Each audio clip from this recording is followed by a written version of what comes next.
So I want to talk a little bit today about the idea of our Puritans and our Quakers, and then also touching on conversion narratives.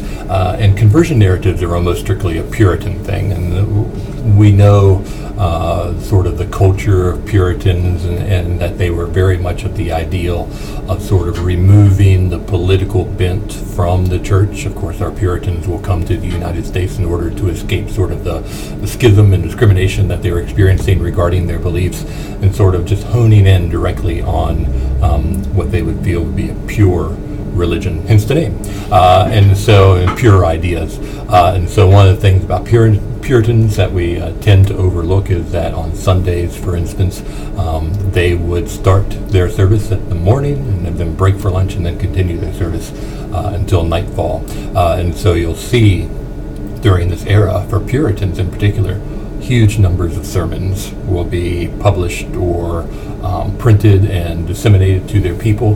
And there's the general idea of what it means to be what we say God-fearing, and so on. But if we think about even to today, a lot of the puritanical beliefs still sort of reign supreme in American society, and that's not by accident. That's because the Puritans were so hugely influential in everything that they did. And some of the first people that were here that were from England, basically, and one of our first really group of people to start forming a government and so on.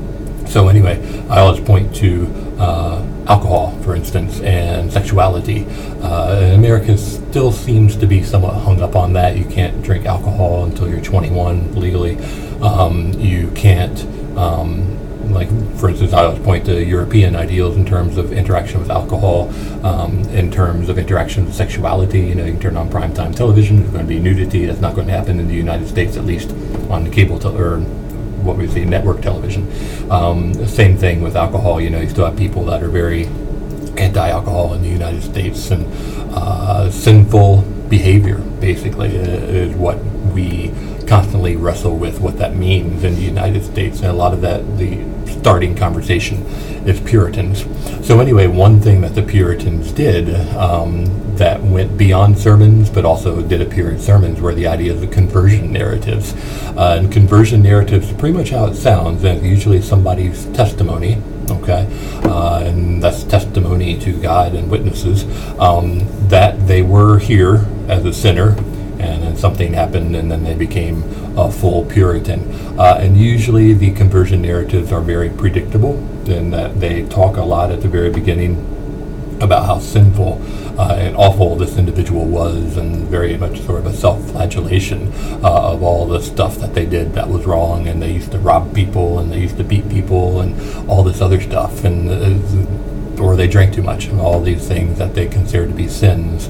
And then something would happen, and that's the interesting part, that you would see in each of these conversion narratives, there's something really unusual that occurs, like there's a vision or a sort of a awareness of change that occurs. And so as you read them, you'll see it'll be, I'm a bad person, and then this happened, and now I'm a full-fledged Puritan. And these conversion narratives were extraordinarily popular amongst Puritans because it was a way forward. Remember, in a lot of our theology during this time period, there's the original sin, right? That you are pretty much consigned to going to hell. You constantly have to work against that. And a conversion narrative is one way of getting hope, right? That, hey, I may be sinning now, but eventually this is going to happen, I'll be fine, and so on. And Puritans in particular were always very interested in that scope. Now, that's not to say necessarily that Puritans were all consumed with religion. It's really fascinating. Go back and you can read accounts of Puritans fussing at their teenagers. And teenagers in the 1600s were pretty much like teenagers today, only without cell phones. Teenagers would go off out of the village and hang out together in the woods, and they would smoke, and they would drink, and they would have premarital sex, all these sorts of things. And the Puritans elders were always constantly trying to figure out ways to get these teens to become full Puritans, and conversion narratives was one way of doing it. You would have records of various teenagers trying to skip out on sermons and getting punished and all these other sorts of things. So when we think of Puritans, it's not necessarily monolithic, that they all thought the same way. And there's a woman whose name is Anne Hutchinson, and there's been a couple books written about her. One of them is called American Jezebel, and she wanted to get closer to God, and so she started up her own Bible study group. And what was fascinating about that was it was mostly women who were showing up to this Bible study group and talking about the Bible, but from Anne Hutchinson's perspective, the role of women in the Bible, and more so the role of women in Puritan society. And no small part of that was the deep concern that the Puritan males, who were all elders of the church, had for that. And so they broke up her Bible study and they kicked her out of the village. They didn't excommunicate her on the first try, if I remember correctly. They just made her live outside of the village. And then after a couple years, they said, hey, are you ready to come back and join the fold once again? She said yes. And she immediately starts up her Bible group again. And then they find out about it not too long afterwards. Again, almost all women, not all, but almost all women, getting together and studying the Bible. And that next time she's excommunicated and definitely kicked out of the village. And as far as I remember, no one really knows what happened to her or her family after that. Of course, we can't separate Puritans out without talking about things like the Salem witch trials. The Salem witch trials were not just in Salem, but almost the entire surrounding area of New England.